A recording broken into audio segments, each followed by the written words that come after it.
Last week I unboxed this live on my live stream. This is the limited edition Abyss Blue version of the ThinkBook 14s Yoga here for 2021. It's a 14-inch convertible laptop geared towards small to medium businesses, and I've been super impressed with it. I like its two-tone color, as you see here in this exclusive design. I also like the all-metal build, the fact that you can put it into the different modes, that being a 2-in-1 convertible.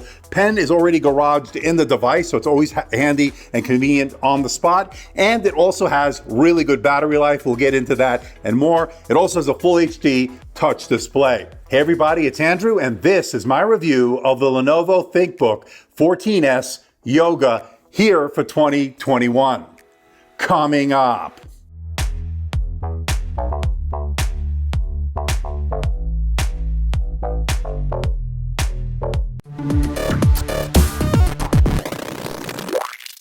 And as we take a look at the specs, I want to let everyone know, in the interest of transparency and full disclosure, I'm not being compensated by Lenovo. That means I'm not getting paid by them. They're not getting copy approval. All the opinions you're about to hear are my own, and no one is seeing this video before it's released. That means Lenovo is seeing this video for the first time, just like you. Now, this review unit is on loan from Lenovo, and once this review is done, I'll be sending it back.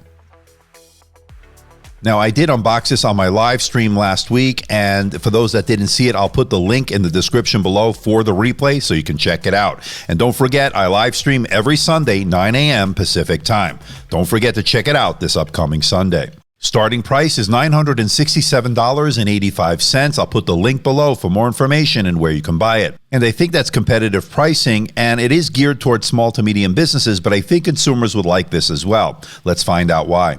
With specs and pricing out of the way, let's find out what you get inside the box. Let's open it up.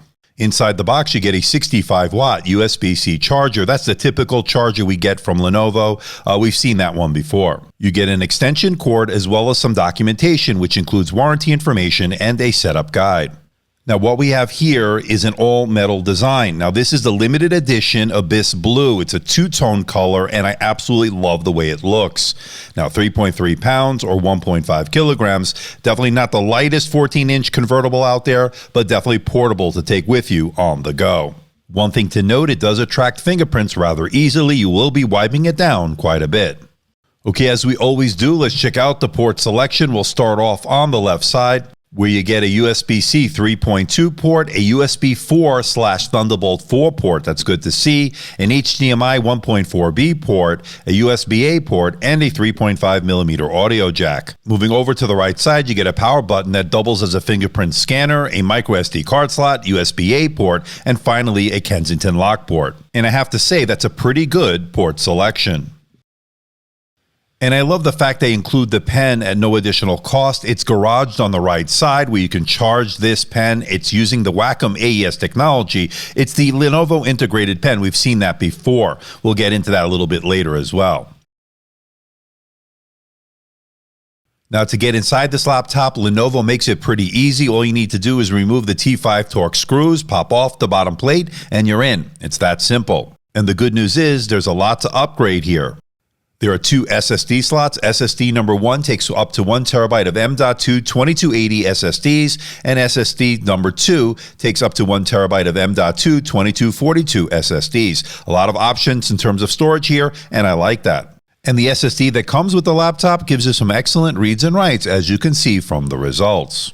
And as far as RAM is concerned, well, there's 8 gigabytes that are soldered into the motherboard, but there is an open SODIMM slot that you can add up to 32 gigabytes of RAM, giving you a total of 40 of DDR4 3200 RAM, and that's really good news. I like to see that. Not something we see normally anymore on these laptops.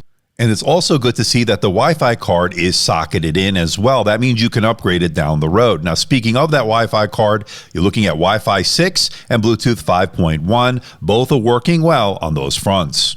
And while we're inside, you'll notice that it has a single fan for cooling, and you'll also notice that it has a 60 watt-hour battery. And speaking of battery life, it did 11 hours and 30 minutes on my continuous web surfing test over Wi-Fi at 150 nits, meaning you'll get all-day battery life with this convertible. And that's really good. And this supports rapid charge, giving you an 80% charge in about an hour. Full charge, you're looking at an hour and a half, and that's really good. Now, as far as the display is concerned, what we're looking at here is a 14-inch IPS multi-touch display with a resolution of 1920 by 1080. That is a full HD resolution, and it's rated at 300 nits. Now, I measured 288 nits, which is not the brightest out there. I would like to see it above 300 nits, but at 288 nits, you'll definitely be fine indoors. Outdoors in direct sunlight, you may have some issues because this is a semi-glossy display, so you might get some reflections or glare as a result, so keep that in mind. It has some really deep blacks, good white points, and excellent contrast, and it has a relatively low Delta E score to make it a color accurate display. It also covers the color gamut really well, 95% sRGB, 71% Adobe RGB, 70% of the DCI P3 wide color gamut, and 65% NTSC, making this a good choice for content creators that do Lightroom, Photoshop, and of course, video editing. Now, of course, I would have liked to have seen a 16:10 aspect ratio as opposed to 16:9. But the benefit of 16:9, of course, is that you'll be able to consume media on this without any black bars on the top and the bottom. It'll be optimized for watching Netflix, Amazon, and YouTube, and that'll be great. But when it comes to productivity work, I definitely prefer 16:10 with more vertical space. That means you'll do less scrolling when it comes to web browsing, and of course, it'll be better for Microsoft Word and Office documents as well. But don't get me wrong, this is still an excellent display nonetheless, with really thin bezels on the top, sides, and a little bit of a chin on the bottom, which is normal for a convertible laptop. And the benefit of this being a yoga convertible device is that you can put it into the different modes. That means you can put it into tent mode, great for recipes in the kitchen, great for consuming media, watching Netflix, Amazon, and YouTube. The same can be said for the stand mode.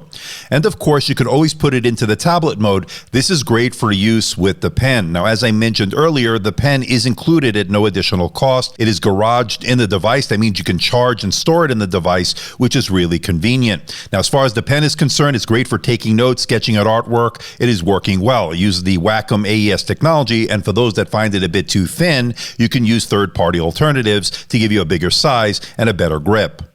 And for those wondering, you can sort of open it with one finger, but again, this being a convertible, that sturdy hinge will prevent you from opening it up all the way. Now, you want to have a sturdy hinge, of course, since you're going to put it into the different modes, presumably.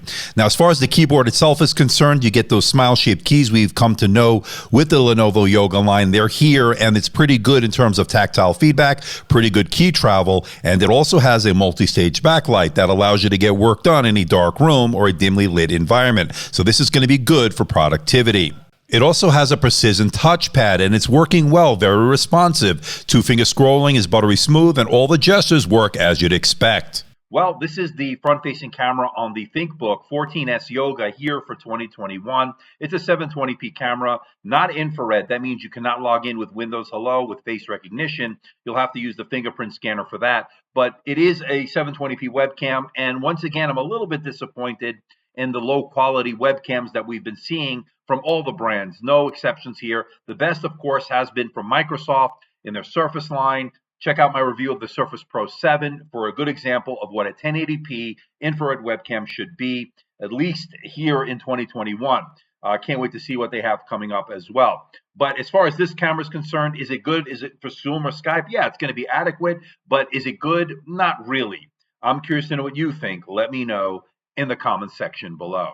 Now, the power button doubles as a fingerprint scanner, and I gotta say, it's working well, registering my finger each and every time I used it. Very fast, very responsive. Now, this is running 11th gen processor from Intel. It's the Core i5-1135G7 with integrated Iris Xe graphics. Now, we've seen this chipset before. We saw good numbers from other laptops, but it's interesting to note that Lenovo went with a very conservative approach here, going for a more quieter, cooler experience when it comes to thermals. And as a result, we don't see quite as great performance as we saw as some other laptops running the same chipset. Now, having said that, for Microsoft Office, email, web browsing, everyday tasks, you're perfectly fine. Everything was handled quite well. But when it comes to things such as video editing, more processor intensive tasks such as gaming, you're going to see a little bit less frame rates when it comes to some of the games we checked on some of the other laptops. Here, lower frame rates, but still definitely playable, again, if you lower the settings. But this is something to keep in mind. Again, they went with a more conservative approach here. Now, when I ran the Prime 95 stress test, it would turbo boost up to about 2.8 gigahertz at 58 degrees Celsius. Again, very cool. That would last for about only a couple of seconds, and then it dropped down to anywhere between 600 megahertz to 1100 megahertz, maintaining the very cool 58 degrees Celsius. Now, the surface temperatures never get very hot. Again, the name of the game here is keeping this laptop cool. It also has remained very quiet as the fans under heavy load were not too noticeable, and that's really good. But again, they sacrificed performance for the thermals here. Okay, let's wrap it all up. What do I think about the Lenovo ThinkBook 14s Yoga here for 2021? I really like it. I like it sharp, high contrast display. Dolby Vision display is really great for consuming media thanks to that 16:9 aspect ratio. Runs quiet and cool. Very good keyboard, very good port selection. Thunderbolt 4 support here. You like to see that. All-day battery life, especially on a Yoga, especially geared towards small to medium businesses. That's really good. It's got a second SSD slot for storage expansion. I love that. Upgradable RAM, something we don't normally see, which can give you up to 40 gigabytes of RAM in total here, and that's really good. Pen stores and charges in the device. I love that, but it has a relatively dim display. So that's one thing I would like to see improved in the next iteration, although it is good for indoor use.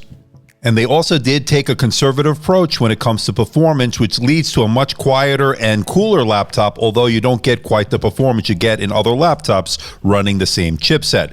That's something you might want to consider. But overall, I think this is a great laptop. I'm going to give it a score of 88%, making this a great choice for those small to medium businesses and those consumers that want a nice looking laptop that won't break the bank that is a convertible. This may fit the bill.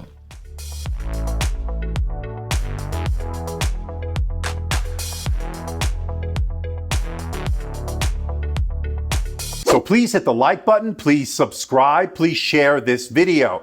Don't forget to leave a comment in the comment section below. Let me know how I'm doing. Let me know if there's a device or something out there you think I should review. I'll do my best to try to make that happen. Don't forget to check me out on Facebook, Twitter, Instagram, and of course, my website, amdtechreviews.com. So until next time, this is Andrew from AMD Tech. See ya.